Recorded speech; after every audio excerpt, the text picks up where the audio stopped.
All right. We are back with the GSMC Wrestling Laureate Podcast, brought to you by the GSMC Sports Network.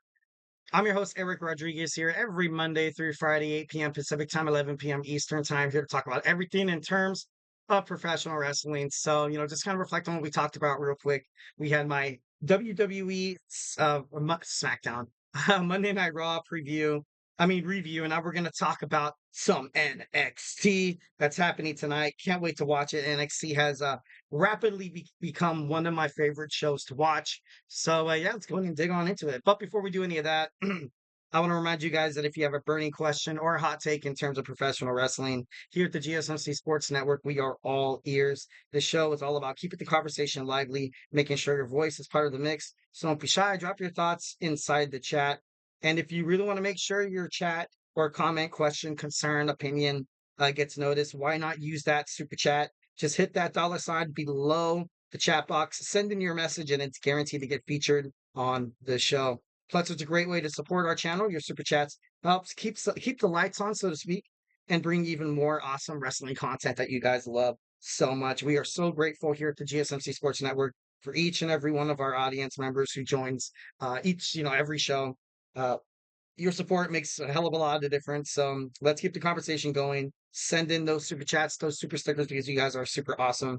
And together we will make this show bigger, better, and stronger than ever.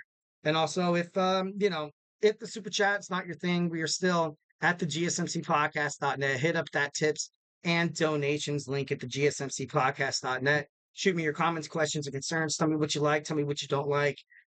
Just remember to super fan punch that like and subscribe button to the show. Follow the show, follow the network here at the GSMC Sports Network. We do love a lot of peace, love, and positivity, 1010%.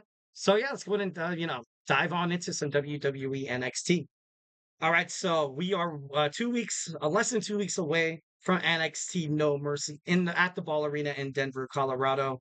We have 3 matches that will confirm by the end of the show exactly what title matches we're going to see at No Mercy. Obviously, Roxanne Perez is waiting for she's waiting for a competitor.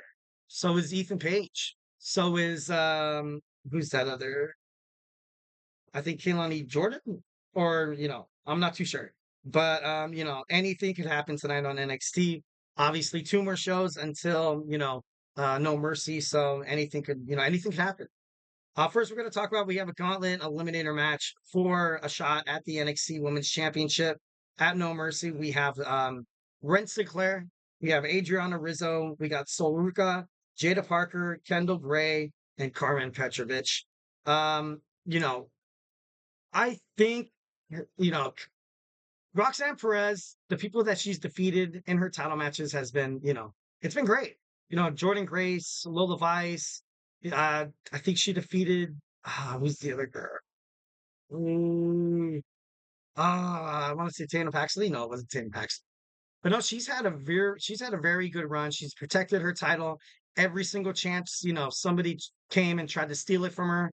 But honestly, Ren Sinclair, right now, I don't think she's ready to hold a major championship. I'm not saying if they win tonight, they're gonna go on to face Roxanne Perez.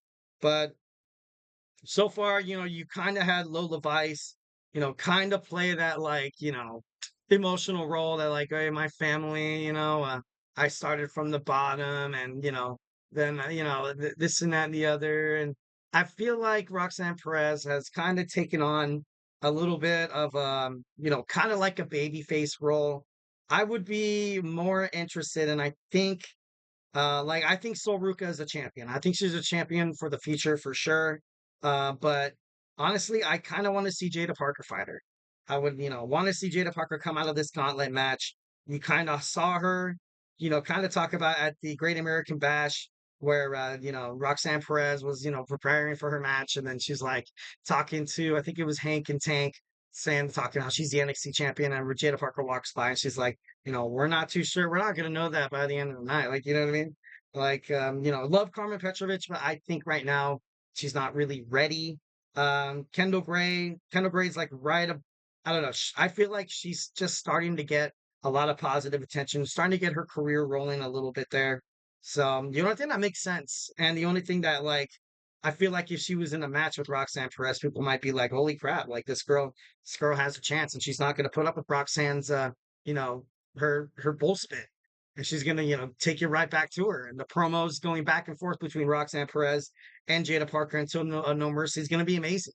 So, my pick to win the Gauntlet match, I kind of want to see Jada Parker and see what she does in that, in that position against Roxanne Perez. Next, we have Hank Walker and Take Ledger taking on Luca Gallows and Carl Anderson tonight. Obviously, they're having a barbecue. They're the host of WWE NXT Great American Bash. Week 1 and week 2, I thought they did a pretty good job. And then at the barbecue, you saw Gallows and Anderson kind of, getting fight with Hank and Tank. And we've been kind of waiting to see these guys, kind of open up here on NXT.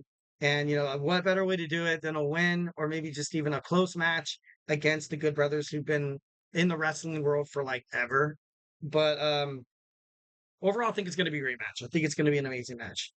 Next, we have Lola Vice taking on Wendy Chu. Wendy Chu choked out to the NXT Women's North American Champion, Kaylani Jordan, last week on NXT. Lola Vice, to her chagrin, obviously wasn't really having it. Tatum Paxley even went to Lola Vice for like, "Oh, protect me," which was kind of weird. I was like, how are they kind of playing this role a little bit here? I think ultimately they are kind of, in cahoots. So, I don't know. Like, this angle with Wendy Chu, I haven't seen anybody like this like since Nikki Cross was in NXT. I think, don't quote me on that. And I'm like, you know what? Like, I don't know. It's a different, if you're gonna have this, creepy mentality. Obviously, on Monday Night Raw, you have the Wyatt Six, and then on at NXT, you have Tatum Paxley, who's a little, kind of messed up. And then Wendy Chu, returned on NXT about a month ago. I think it was about a month ago. And now you kind of have her in this role where she's going around, with crazy eyes, being all awkward, and so I think something's got to give tonight. I ultimately think Lola Vice should pick up the victory against Wendy Chu, but just to kind of push Wendy Chu to maybe taking on Kehlani Jordan at No Mercy. You have Wendy Chu win this. You have Wendy Chu win this match just to kind of build momentum. It kind of creating that.